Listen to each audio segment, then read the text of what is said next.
to mettre en garde, to pesio da 48 heures, au retirer dossier na yo document otindi wana. Apparemment, tout le monde a commis excès de zèle. Excès de zèle, au commis homme fort, le pouvoir, il y a combattant, tu as vu qu'à Chantal, tu as vu qu'à Chantal, à Kangabatou, à Boma, combattant. Tu as vu madame de Simanayo. Au lancé document, à Gisèle Mpela. Gisèle Mpela, Azali, des pères et des mères congolaises. Azali, le colayote, te mettre en garde. Vie à chef de l'État, ils sont sacrés. Personnalité à chef de l'État, ils sont sacrés. Yo, au comité de commandité, tout pour obéir sa réputation chef de l'État. En tant que biso va congolais, en tant que biso va combattant, to linga réputation chef de biso ebe bater. To mettre en garde. To peut sur la 48 heures, on retire document dans le tindi wana. Ce qui était vendredi, on va terrir dans deuxième, au côté du bureau et puis on a départ dans yo.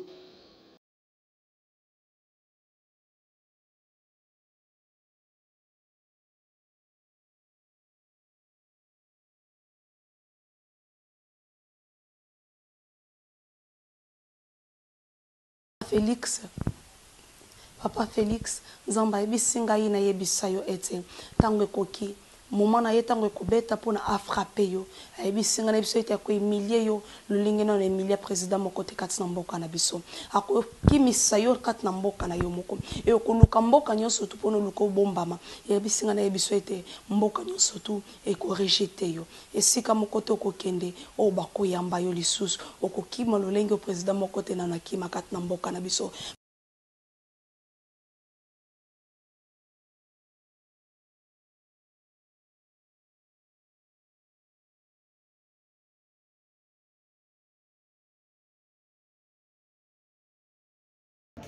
Bon, là, nous sommes dans une situation qui est vraiment catastrophique.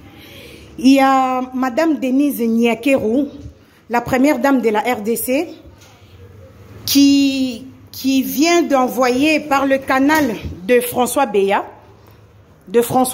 qui est le conseiller principal en matière de sécurité du président de la République, avec la complicité de monsieur Roland Kachouantale, qui sont en train de mettre la vie de Gisèle Mpela en danger avec les enfants de Félix Tshisekedi.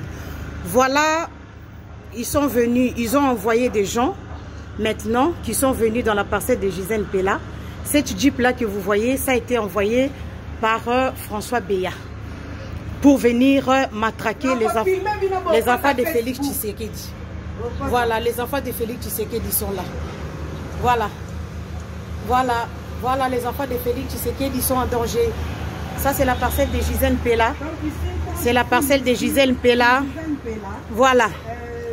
Denise Nyakeru a demandé à François Beya de venir pour faire... Voilà, aujourd'hui, il y aura des morts. Les enfants de Félix Tshisekedi, Antonella et Félixiane sont là à la maison. Les enfants vont mourir aujourd'hui. Voilà, ici c'est chez Gisèle Mpela. Les enfants de Félix Tshisekedi vont mourir aujourd'hui. Les enfants de Félix Tshisekedi, aujourd'hui c'est la mort. C'est ce que Denise Nyakeru a toujours cherché. Voilà. Voilà, aujourd'hui, on verra bien ce qui va se passer aujourd'hui.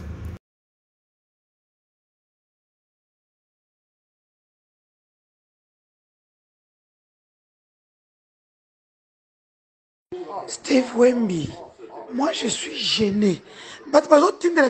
Vidéo. Laissez-moi tranquille. Vidéo tranquille. Pardon. Oh. Nakota makamboyo. Natikala ngamoko. Hein? Naza mutute. Pardon, Mbadi. Le frère du président Jacques est à la DGM. Donc ce courrier-là, lui, il est au courant. Et pardon, Boti Kangai. Na répondre, Bino Sombalamoko, Boti Kangai. Hein? Ces enfants-là ont leur tante et oncle direct. Bisoto Saba, Baracine, Batron Ezali. Eux doivent répondre. Moi, je vais répondre quoi? Eh, pardon. Mbadi! Botikanga na bébé na maboko. Il y a un an. Botikanga quoi, il s'abat à l'angaï. Nana Koufa au filet, Makamwa Kamer. Aujourd'hui, je vois ce vidéo qui est revenu en force à côté du président. Alors que quand je combattais Kamer seul, Vidie était en face de moi. Pour Kamer. Aujourd'hui, le président le prend. Nakena Conrad, Naba Nangaï, Nakepesa président Bot. Qui fait la liste? L'homme puissant Vidie Chima. Et voilà, quand ça m'a dit, eh, pardon, Badi. Baboma la Kuna Soba au Koufa. Pouvoir, on va porter la puissance. Est-ce que tu as un pouvoir? Bawa tala biso toko kite bawa yoso na finga pona pouvoir pardon bali misanga na aka mutu bali misanga na aka mutu ngarutu na muswahili pardon padi.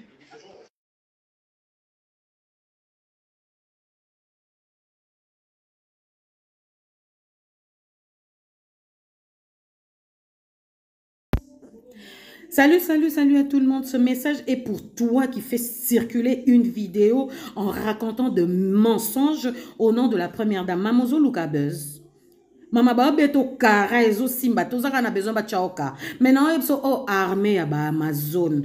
Internet wana ozo kende oyo zo luka. O meka kosala buzz o salir première dame. Mama obeta na kota mabe okoti na terrain mabe.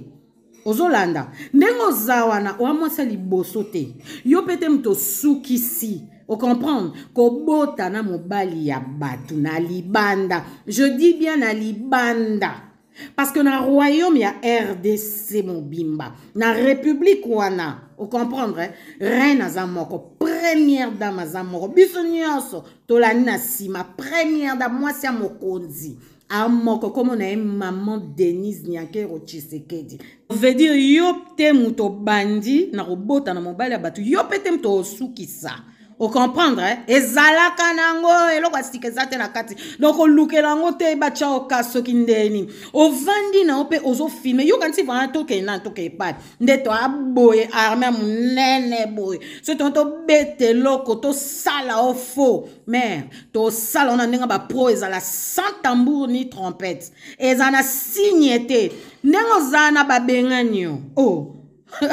Ye moko aebisio là-bas. So biro boye bité ndezana serre na biso na baebisa zonga poto, tu n'as rien à faire na Afrique. Obimina mundele mo boye na kata bakin baebisio zonga na mikili po bandi awa oyo sana okindumba o sa ba parti politique o tamla na komba président yo anani eza yote ezalaka yote. Donc tobetaka okara lelo vraiment nga Sylvie Slain a réagir au comprendre parce que non mon non au fina bouton en rouge au fini va en rouge yo kanti va que non so mère anga limuso a salobo abeta okara depuis kala to kipaka yote. O comprendre to ki para te posa yo moto lotara président dozana boye bel avant do ozana mbanda te ezamba suka o beta kama solo na kombo partout so kende kaka na kombo ya première dame et lote ba bisio o zonga poto zonga Belgique place au uta zonga na Belgique tu n'as plus ta place à Kinshasa et lo ezo so yango wana yo kanti ke non e ama mo konzi mtapesi ordre wana yemen tapesi ordre wana balobi o zonga na mikili o vani ka fumba ya kombo le roi François Béa ozo tanga ngo ba François Béa na basala basuka na ba opération okanisa nga sala non professionnel ndengwana mère sous maman allez retour au bercail bossana maman Denise Nyakero Tshisekedi motema ya président Fachi Beton veut dire la première dame, la reine mère, maman Mokonzi, VIP international, yende, ezala yote, et tika pe ozala yote, d'ailleurs, vous avez belé, bolo taka, ça ne reste qu'un rêve. Vous comprendrez? Yeba ke ba Amazon bazar na terrain, keba.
Bonsoir, Président. Ah, c'est toi? Oui. Bon, bah, Ça va, merci. tu t'appelles comment? C'est le masque que je vois parce que demain, si je... Ah, bah, tu t'appelles comment? Lénette. Enchanté. Tu seras là demain? Oui. Ok.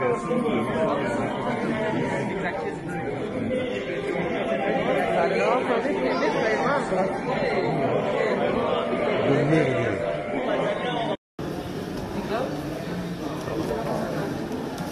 les Où est dans le carrément?